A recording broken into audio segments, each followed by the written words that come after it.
Welcome to my channel. ಇವತ್ತು ನಾನು ಹೆಸರು ಕಾಳಿನ ಕಟ್ಟಿಂದು ಸಾರು ಹೇಗೆ ಮಾಡೋದಂತ ತೋರಿಸ್ಕೊಡ್ತಾ ಇದ್ದೇನೆ. ಎಲ್ಲರೂ ಕಡಲೆಬೇಳೆ ಸಾರು ಮಾಡೋದಂತ ಗೊತ್ತಿದೆ, ಆದರೆ ನಾನು ಇವತ್ತು ಹೆಸರು ಕಾಳಿಂದು ಕಟ್ಟಿಂದು ಸಾರು ಹೇಗೆ ಮಾಡೋದಂತ ತೋರಿಸ್ಕೊಡ್ತಾ ಇದ್ದೇನೆ. ಅದಕ್ಕೆ ಬೇಕಾಗಿರೋ ಸಾಮಗ್ರಿ: ಒಂದು ಸಣ್ಣ ಈರುಳ್ಳಿ, ಒಂದು ಸ್ವಲ್ಪ ಹುಣಸೆಹಣ್ಣು, ಮತ್ತು ಹವೇಜ್ ಕಾಳು 1 ಟೀ ಸ್ಪೂನ್, ಒಂದು ಅರ್ಧ ಸ್ಪೂನ್ ಜೀರಿಗೆ, ಆಮೇಲೆ ಕೊಬ್ಬರಿ, ಹಸಿ ಕೊಬ್ಬರಿ, ಮತ್ತು ಒಂದು ದೊಡ್ಡ ಬೆಳ್ಳುಳ್ಳಿ ಗಡ್ಡೆ. ಈಗ ಇದನ್ನು ಡ್ರೈ ರೋಸ್ಟ್ ಮಾಡ್ಕೊಳ್ಳೋಣ. ಮೊದಲಿಗೆ ಕೊಬ್ಬರಿಯನ್ನು ಹಾಕ್ಕೊಂಡು ಸ್ವಲ್ಪ ಫ್ರೈ ಮಾಡ್ಕೊಳ್ಳೋಣ. ಇದಕ್ಕೆ ಎಣ್ಣೆಯನ್ನು ಹಾಕೋದು ಬೇಡ.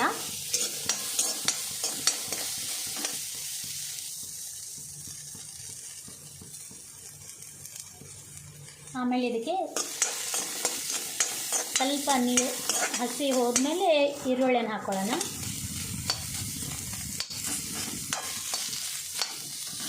ಇದಕ್ಕೆ ನಾನಿಲ್ಲಿ ಟೊಮೆಟೊನ ಉಪಯೋಗಿಸ್ತಾ ಇಲ್ಲ. ಕೆಲವೊಬ್ಬರು ಕಡಲೆಬೇಳೆ ಮತ್ತು ಉದ್ದಿನಬೇಳೆನೂ ಹಾಕ್ತಾರೆ. ಅದನ್ನೆಲ್ಲ ಹಾಕೋದ್ರಿಂದ ಸಾರು ದಪ್ಪವಾಗ್ತೈತೆ. ಅದಕ್ಕೆ ನಾನು ದಪ್ಪ ಬೇಡ, ಸಾರು ತಿಳಿಯಾಗಿ ಆಗಲಿ ಅಂಥೇಳಿ ನಾನು ಉದ್ದಿನಬೇಳೆ ಮತ್ತು ಕಡಲೆಬೇಳೆನ ಸ್ಕಿಪ್ ಮಾಡಿರ್ತೇನೆ.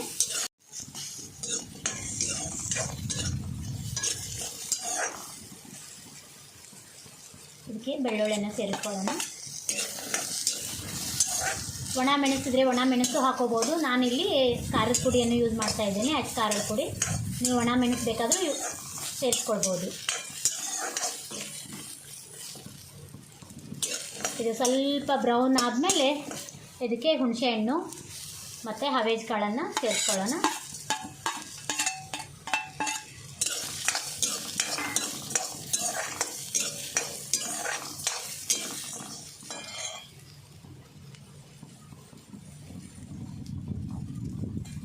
ಕೊನೆಯಲ್ಲಿ ನಾವು ಜೀರಿಗೆಯನ್ನು ಹಾಕ್ಕೊಳ್ಳೋಣ ಇದಕ್ಕೆ, ಯಾಕಂದರೆ ಮೊದಲೇ ಹಾಕಿಬಿಟ್ರೆ ಇದು ಹೊತ್ಕೊಂಡು ಬಿಡುತ್ತೆ. ಇದೆಲ್ಲ ಹಾಕಿ 1 ನಿಮಿಷ ಕೈ ಆಡಿಸ್ಕೊಳ್ಳೋಣ ಚೆನ್ನಾಗಿ.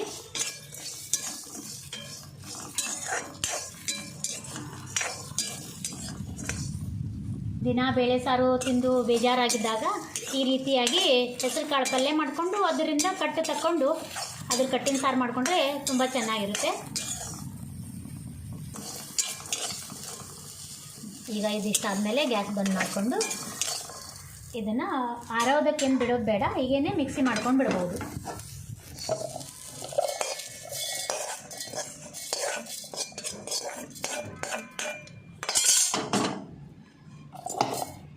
ಇದಕ್ಕೆ ನಾನು 2 ಟೀ ಸ್ಪೂನ್ ಖಾರದ ಪುಡಿ ಹಾಕ್ತಾಯಿದ್ದೇನೆ. ಇದನ್ನೆಲ್ಲ ಸ್ವಲ್ಪ ನೀರು ಹಾಕ್ಕೊಂಡು ನುಣ್ಣಗೆ ರುಬ್ಕೊಂಡು ಬರೋಣ. ಪೇಸ್ಟು ಈ ರೀತಿಯಾಗಿ ಸಣ್ಣಗೆ ರುಬ್ಕೊಳ್ಬೇಕು. ಈಗ ನಾನು ಇದಕ್ಕೆ ಎಣ್ಣೆ ಸ್ವಲ್ಪನೇ ಬೇಕಾಗುತ್ತೆ. ಅರ್ಧ ಟೀ ಸ್ಪೂನ್ ಎಣ್ಣೆ ಹಾಕ್ಕೊಳ್ತಾ ಇದ್ದೀನಿ, ಅಂದರೆ ನಾವು ಅಡುಗೆ ಮಾಡೋ ಇದರಿಂದ. ಇದಕ್ಕೆ ಸ್ವಲ್ಪ ಒಗ್ಗರಣೆಗೆ ಜೀರಿಗೆ ಮತ್ತು ಸಾಸಿವೆಯನ್ನು ಹಾಕ್ಕೊಳ್ಳೋಣ.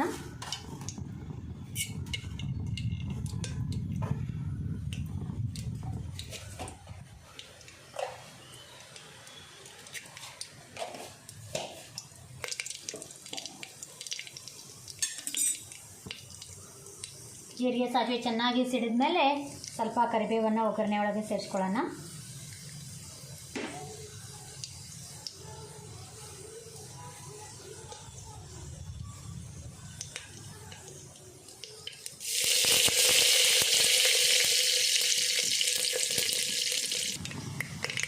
ಈಗ ರುಬ್ಕೊಂಡಿರುವಂತಹ ಇದು ಮಿಶ್ರಣ ಹಾಕ್ಕೊಳ್ಳೋಣ. ಇದಕ್ಕೆ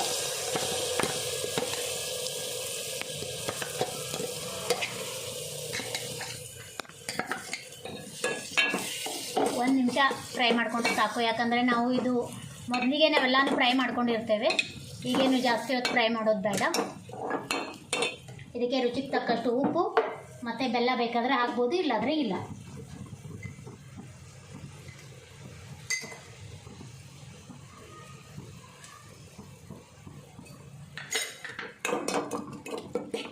ನಾನು ಹೆಸರು ಕಾಳಿನ ಕಟ್ಟು ಮೊದಲೇ ತೆಗೆದಿಟ್ಕೊಂಡಿರ್ತೇನೆ. ಈಗ ಇದನ್ನು ಸೇರಿಸ್ತಾ ಇದ್ದೇನೆ. ಇದರಲ್ಲಿ ನಿಮಗೆ ಎಷ್ಟು ಪ್ರಮಾಣದಲ್ಲಿ ನೀರು ಬೇಕೋ ನೋಡಿಕೊಂಡು ಇದಕ್ಕೆ ಮತ್ತೆ ನೀರನ್ನು ಸೇರಿಸ್ಕೊಳ್ಳಿ.